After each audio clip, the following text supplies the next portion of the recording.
Welcome back to my channel Debashree and Laddu daily ব্লগে সকল বন্ধুকে জানাচ্ছি অনেক অনেক স্বাগত। আজ নিয়ে এসেছি দারুণ একটি রেসিপি, স্পাইসি কাঁকড়া মশালা। অনেকেই হয়তো এরকমভাবে খেয়েছো সমুদ্রের ধারে বসে কিংবা বাড়িতে বানিয়ে। আজ আমি সেটারই একটু স্পেশালভাবে বানিয়ে তোমাদের দেখাবো, যেটা রুটি, পরোটা কিংবা ভাতের সাথে কিন্তু জমে যাবে। এছাড়াও এই ডিশটা শুধু শুধুও খাওয়া যেতে পারে। তো আজকে আমি এই ডিশটা কিভাবে বানালাম সেটাই শেয়ার করব। তো চলুন দেখে নেওয়া যাক। এখানে আমি নিয়ে নিয়েছি দুটো বড় সাইজের পেঁয়াজ কোচানো, একটা বড় টমেটো কোচানো,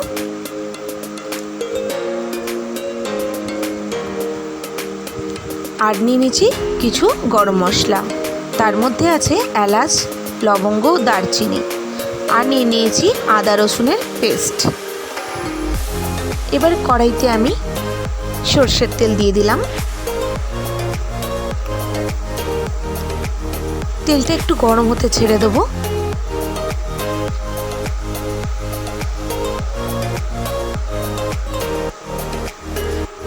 তেলটা আমার গরম হয়ে গেছে। এর মধ্যে আমি দিয়ে দিলাম গরম মশলা যেগুলো রেখেছিলাম, দারুচিনি, এলাচ আর লবঙ্গ, ব্যাস আর কিচ্ছু নয়। এই তিনটে ইনগ্রিডিয়েন্টস আমি দিয়ে দিলাম। তারপরেই দিয়ে দিচ্ছি কোচানো পেঁয়াজগুলো।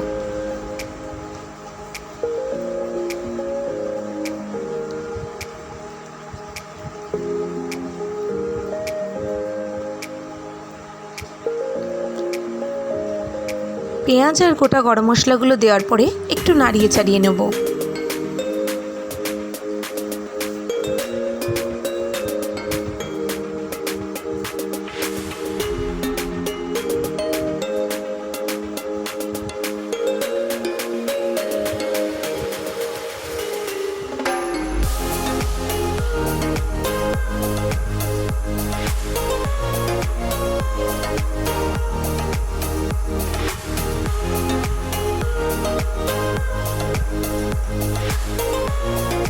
পেঁয়াজগুলো আমার একটু ভাজা ভাজা হয়েছে।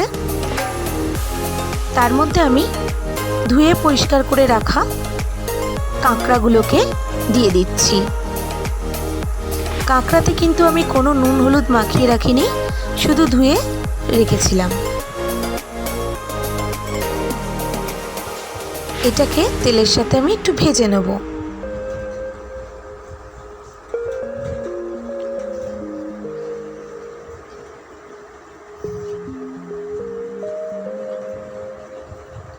আপনারা চাইলে আগেও ভেজে রাখতে পারেন কাঁকড়াগুলোকে হালকা করে, কিন্তু আমি এখানে সময়ে বাঁচাবার জন্য পেঁয়াজের সাথেই ভেজে নিচ্ছি। এরমভাবেও আপনারা ভেজে নিতে পারেন, কোনো সমস্যা নেই।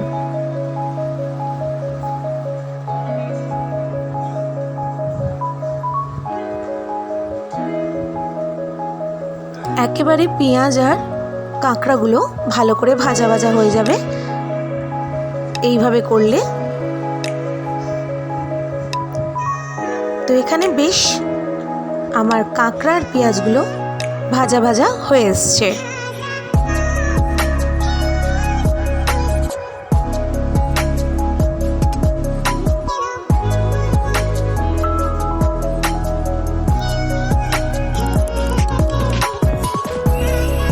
এবারে আমি দিয়ে দিলাম বড় যে একটা টমেটো কোচানো ছিল সেটা দিয়ে একটু ভালো করে নাড়িয়ে নিলাম। এবারে আমি যেটা দেব সেটা হচ্ছে আদা রসুনের পেস্ট। এখানে আমি 2 বড় চামচ আদা রসুনের পেস্ট নিয়ে নিয়েছি।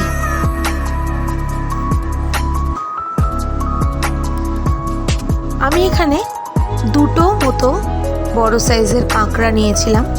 আপনারা যদি বেশি পরিমাণে করতে চান তাহলে আদা রসুনের পেস্ট আর পেঁয়াজটাও একটু বেশি লাগবে। তো যেহেতু এখানে আমি দুটো বড় সাইজের কাঁকড়া রান্না করেছি, সেই জন্য আমার এই পরিমাণটাই আমি দিলাম। এবারে দিয়ে দিলাম স্বাদ মতো লবণ।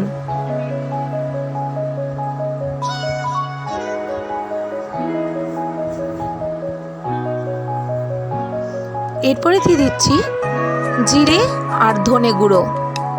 জিরে আর ধনে আমার একসাথেই গুঁড়োটা মেশানো থাকে। এবারে দিয়ে দিচ্ছি হলুদ গুঁড়ো। হলুদ গুঁড়ো একটা বড় চামচ, আর জিরে ধনেটা 1.5 চামচের মতো দিয়ে দিয়েছি। এরপরে দিয়ে দিলাম লাল লঙ্কার গুঁড়ো। এখানে রং আনার জন্য আপনারা একটু কাশ্মীরি মির্চও ইউজ করতে পারেন, কিন্তু আমি এখানে শুধু লাল লঙ্কার গুঁড়োই দিয়েছিলাম। এবারে দিয়ে দিলাম একটু জল।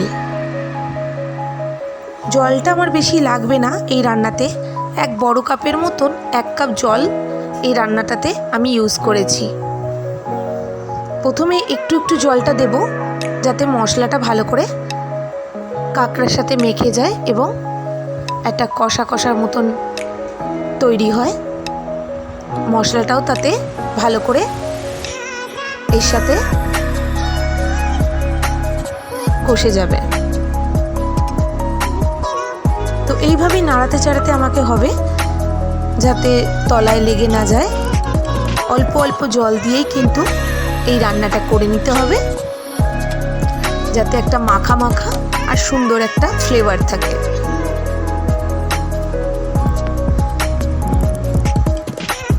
তো আমি জলটা দেওয়ার পরে একটু জল পরে আবার দিয়েছিলাম, তারপরে নাড়িয়ে চাড়িয়ে এই দেখুন 2 কাঁচা লঙ্কা এখানে আমি দিয়ে দিচ্ছি। কাঁচা লঙ্কাটা দিলে হালকা ঝাল এবং একটা সুন্দর ফ্লেভার পাওয়া যায়। এবারে দিয়ে দিলাম 1/2 চামচ মতো চিনি। একটু মিষ্টি দিলে স্বাদটা আসলে একদম পারফেক্ট হয়। প্রত্যেকটা জিনিস যা যা দিয়েছি তার একটা ব্যালেন্স হয়ে যায়।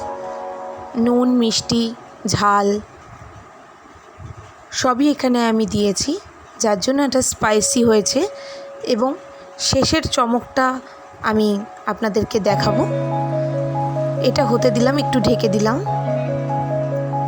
ঢেকে দেওয়ার পরে কিছুক্ষণ পরে যখন আমি খুললাম, দেখুন কত সুন্দর এটা একটা কালার এসছে। আর এইখানে আমি একটা পাতিলেবু পুরো দেব না, হাফটা দেব, যাতে এটা একটু টক টক ভাবও থাকে।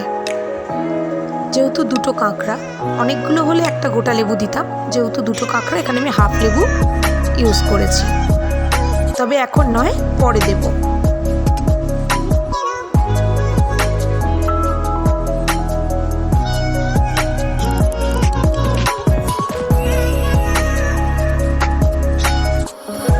আপনারা চাইলে এরকম সময় একটু ধনেপাতা ছড়িয়ে দিতে পারেন, কিন্তু আমার কাছে ছিল না বলে আমি দিইনি। আপনাদের কাছে থাকলে অবশ্যই আপনারা দিতে পারেন।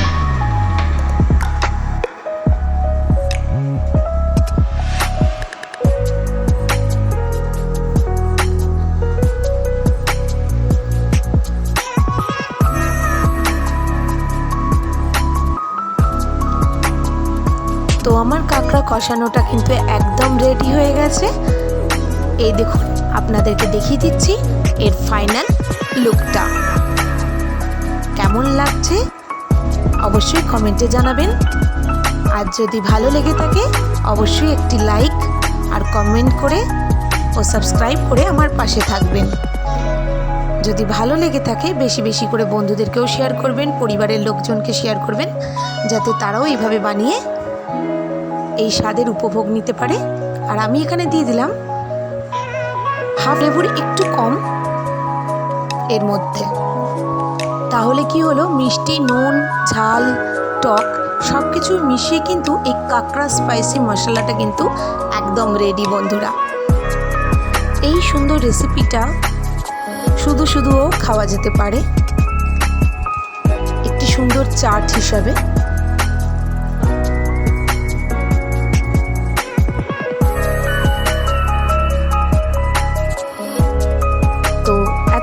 ভিডিওটা দেখার জন্য সবাইকে জানাই অনেক অনেক ধন্যবাদ।